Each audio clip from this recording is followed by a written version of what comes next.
You may or may not have heard the story before, but I'm going to tell you anyway. So two separate companies sent their salesmen to the same remote village in India. The brief was the same.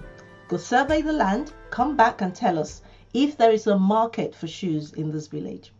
The first salesman goes and comes back with this report. Don't bother, it's going to be a complete waste of time and investment. Nobody wears shoes in this village. The second salesman goes and comes back with this report to his company.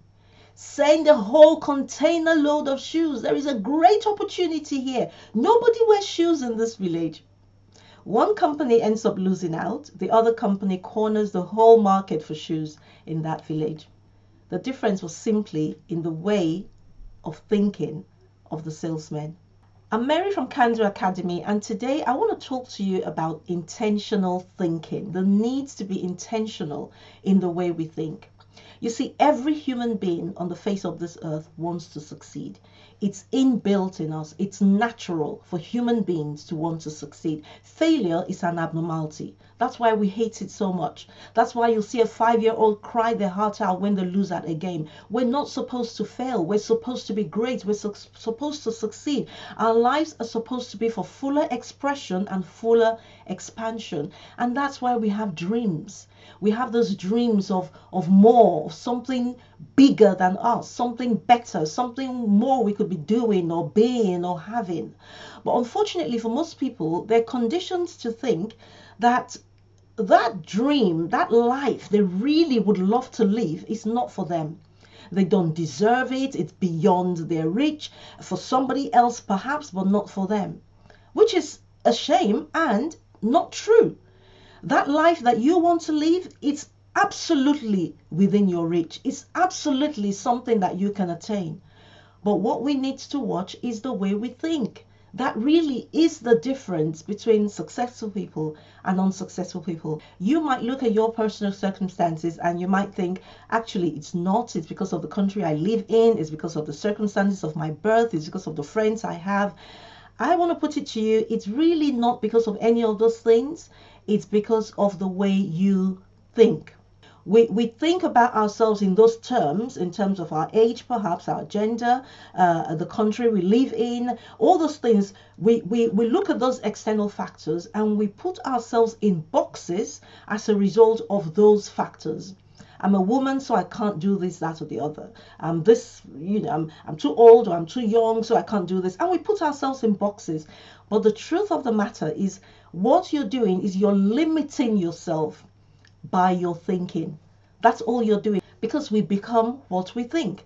We literally become what we think. The body is just an instrument of the mind. The mind is where the powerhouse is.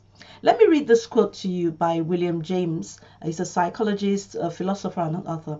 He says, the greatest discovery of our generation is that human beings can alter their lives by altering their attitudes of mind. As you think, so you shall be. That is so powerful. As you think, so you shall be. Now, this is another quote by James Allen, the author of As a Man Thinketh. And if you've heard me say it once, you've heard me say it 1,000 times. If you've not read that book, you really, really do need to read it. James Allen says in his book, the aphorism, as a man thinketh in his heart, so is he, not only embraces the whole of a man's being, but is so comprehensive as to reach out to every condition and circumstance of his life. A man is literally what he thinks, his character being the complete sum of all his thoughts. As the plant springs forth and could not be without seed, so the acts of a man springs from the hidden seeds of thought and could not have appeared without them. They apply to those acts referred to as spontaneous and unpremeditated, as well as those deliberately executed. Act is the blossom of thought, and joy and suffering are its fruit. Act is the blossom of thought, and joy and suffering are its fruit. And James Allen says it applies to even those thoughts you say or those acts you consider unpremeditated. Why? Because we live life from the subconscious. You might think, oh, I didn't mean to do that. Oh, it just slipped out. But it didn't just appear. Act is the blossom of thought, and joy or sorrow is its fruit.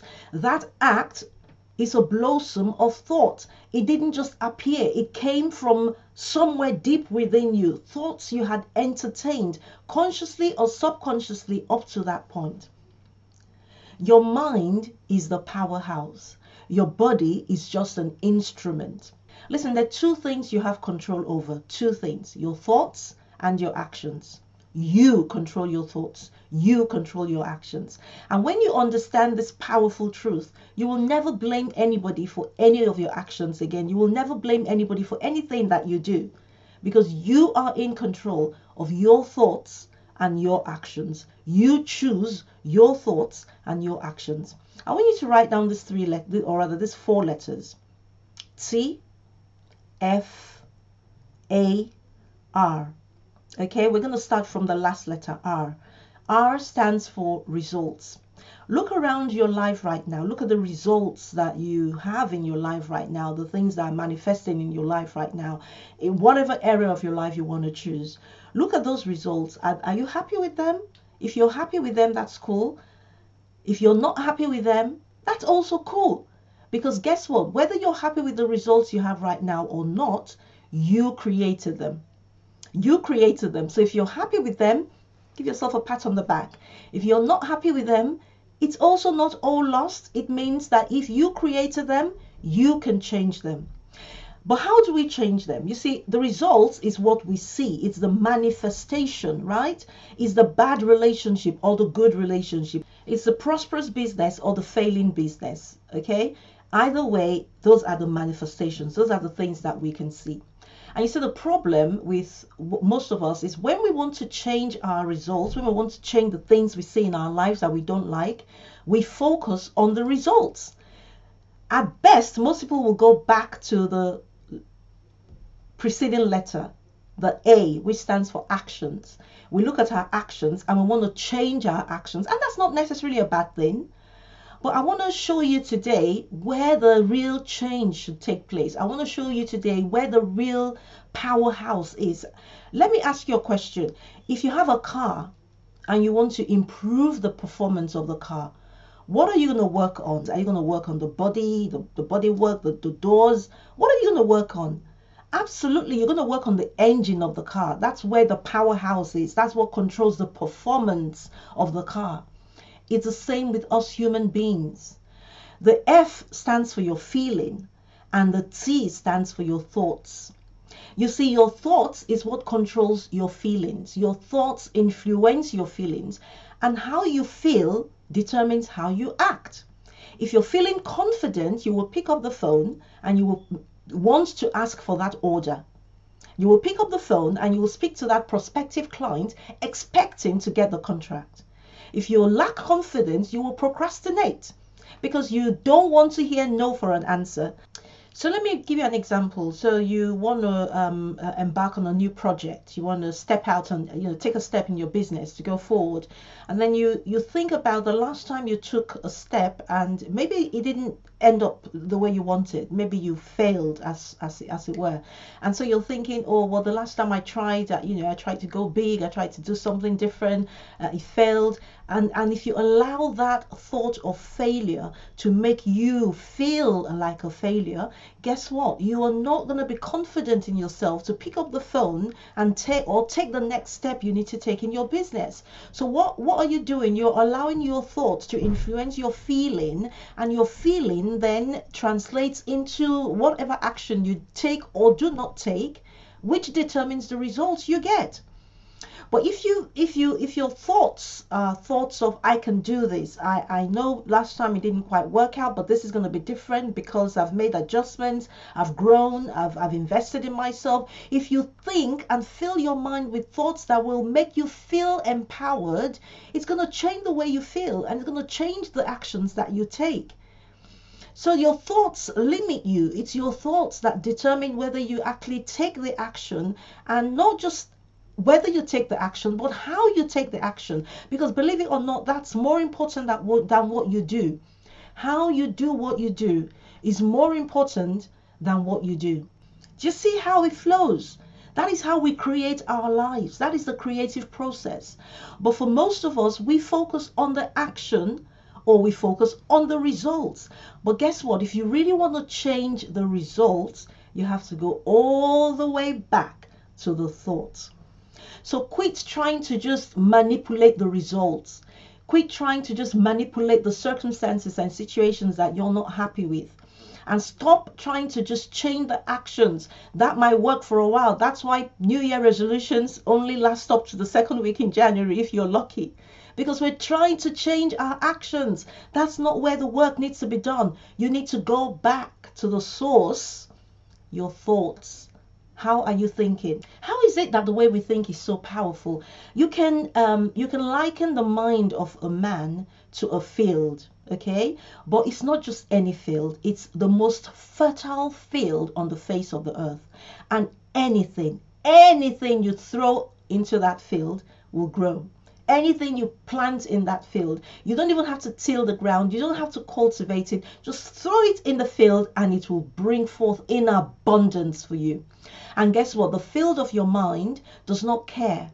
It does not care what you sow in it. It does not care what you plant in it. If you plant good seed, it will bring good fruit in abundance. If you plant bad seed, it will bring bad fruit in abundance. It absolutely does not care. And listen, you don't even have to tend to this garden, this field of your mind. You don't even have to be conscious in watering the seed. All you have to do is just keep putting the seed in there and it will produce for you. That is how it works. You see, it's a universal law. Whatever you sow, you will reap.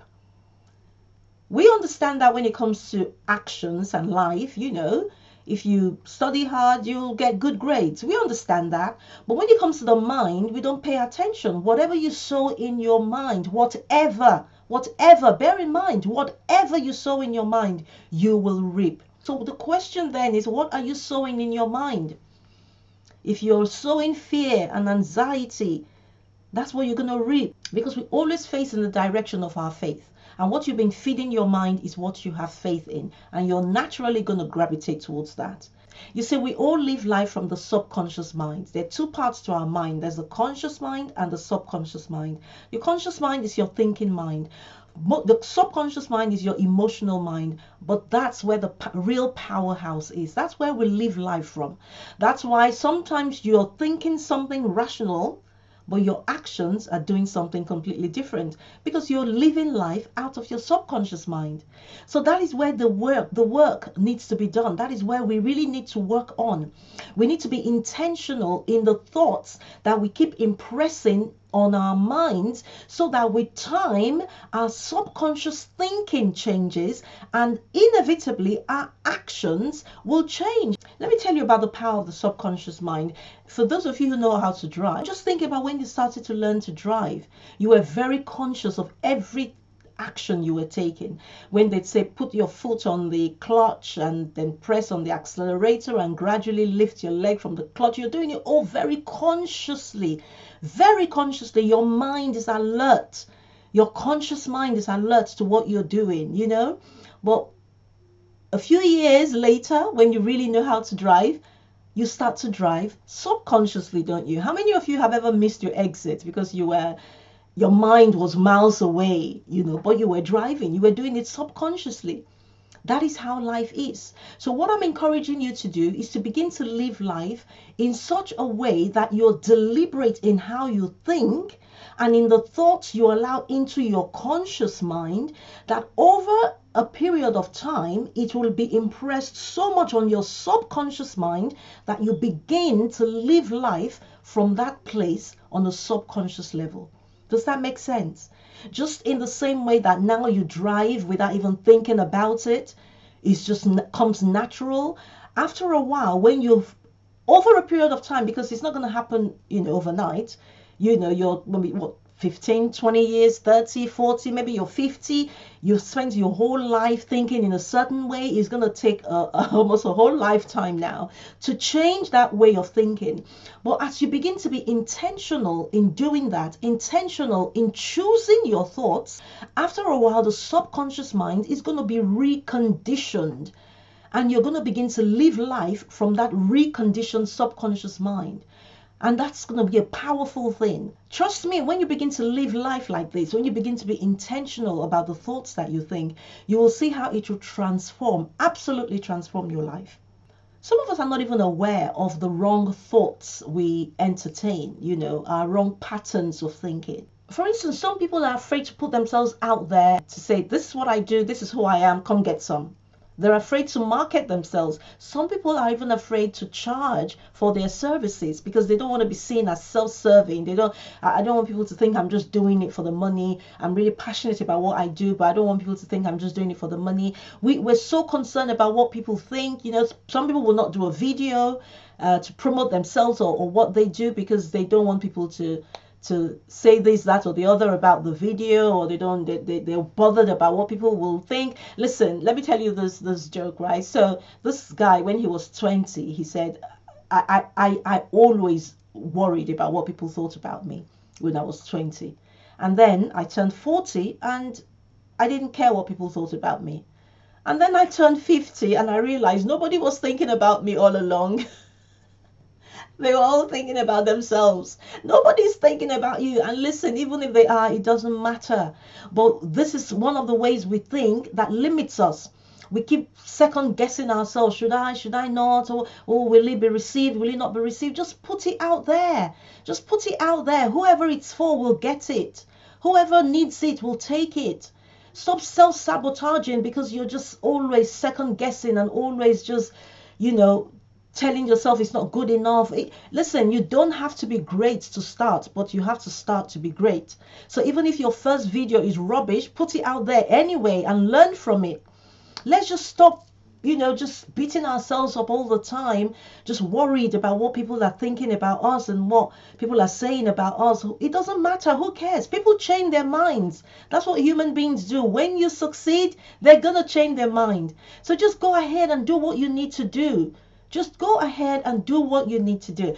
I'll give you an example from my own personal life. I used to be very presumptuous, I would say. I used to think everybody thought like me. Everybody saw things the way I saw it. Everybody acted. Everybody just... it's obvious, isn't it? Come on, everybody knows that.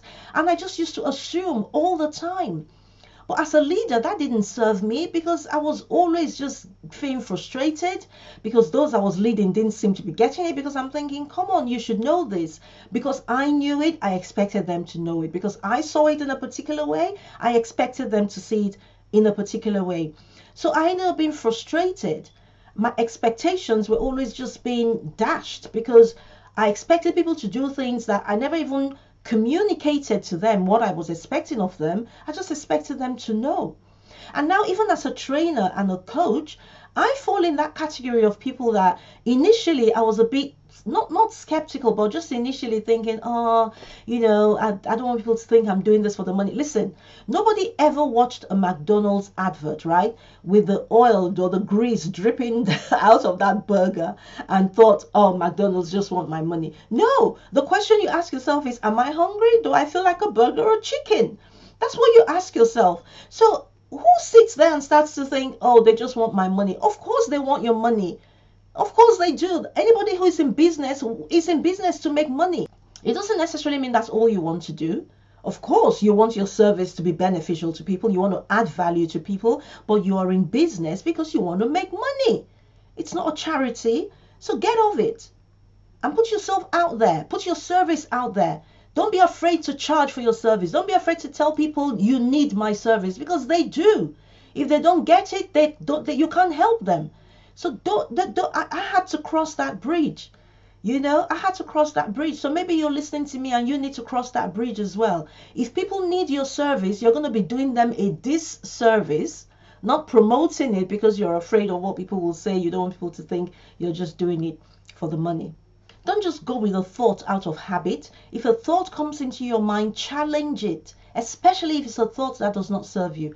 Challenge it. Ask yourself, is this thought based on truth? Is it really true? Is it really true that if I put this out there, nobody is going to listen to it? Is it really true that if I take this step, I'm not going to succeed because the market is saturated? Is it really true? Challenge the belief. People like me don't get things like that. Challenge that belief. Challenge it on the basis of one, whether it is true, and two, does it serve me? Does it serve me? I want to go on this course. Oh, I really can't now because I don't have the money. Does that thought serve you? You might say, well, if I don't have the money, I don't have the money. That's true. But does that mean you can't get the money? You see, you have to invest in yourself. If you can't bet on yourself, who's going to bet on you? Oh, I can't start that business because whatever that reason is it true? And does it serve you? Your dreams will never succeed on excuses. It doesn't matter how good the excuses are. The only thing worse than an excuse is a good excuse. Because at the end of the day, no matter how good it is still an excuse. Your dream will never, ever survive on an excuse. So get rid of those limiting beliefs. Get rid of those limiting ways of thinking. Stop making excuses for yourself. Stop blaming anybody else. And realize that this is up to you. You have the powerhouse in your mind. That's where the powerhouse lies. So start thinking thoughts that benefit you. Start thinking thoughts that's going to move you to take that next step. Start thinking thoughts that's going to empower you, not thoughts that are going to make you feel weak and make you feel like you can't do it. Don't entertain those thoughts. And don't excuse them. One of my mentors, he says, what you fight for, you get. What you fight for, you get. And I meet people like that. You give them, they come to you and this is the situation and you say to them, okay, let's do this. Yeah, but, okay, how about that? Oh, yeah, but, they keep fighting for what they don't want. When you keep going, yeah, but, you're fighting for what you don't want. And your dream will never, ever survive on an excuse. All you're doing is looking for excuses. You're not taking any step or trying anything. It's better for you to try and fail than to make excuses. I heard John Maxwell say that once. It's easier to go from failure to success than from excuses to success. Think about that. It's easier to go from failure to success than from excuses to success. Why? Because if you failed, it means you even had the guts to try. But if you're just making excuses, you haven't even left the drawing board. You're still sat there trying to make everything perfect. So stop making excuses. Get rid of that pattern of thinking. Just ask yourself, when the thought comes into your mind, ask yourself, does this thought serve my dream? Is this thought, if I play it through to the end, is it going to take me closer to where I want to go or not? If it's not, discard it. Discard it completely. Doesn't matter how much sense it makes. Discard it, because your dreams will never thrive or survive on an excuse. So I want to encourage you, as you go into 2020, be intentional about the thoughts that you think. Be intentional about the thoughts you allow yourself to dwell on, because your thoughts create your life. And just begin to recondition your mind for success, because you were born to succeed. You were born to succeed. I hope you've enjoyed this session as much as I've enjoyed teaching it. The mind and how the mind works and why we do what we do and why we think the way we think is something that's always fascinated me, and I'm probably going to study it for the rest of my life. And I would encourage you to do so too, because as I've said time and time again, the way you think is what determines how you are. It's what's going to create your life. So as you go into 2020, determine that you're going to be intentional about the way you think. That's me done for today. But before I go, I want to remind you, I'm inviting you to a special teaching session with John Maxwell, where he's going to be teaching from the book 15 Invaluable Laws of Growth. And I want to encourage you to join me. It's Monday, the 30th of December at 7 p.m. GMT. There's a link around this video. It's a contact form on our website. Just put in your name and just say, sign me up for the teaching with John Maxwell, and we'll contact you and give you joining instructions.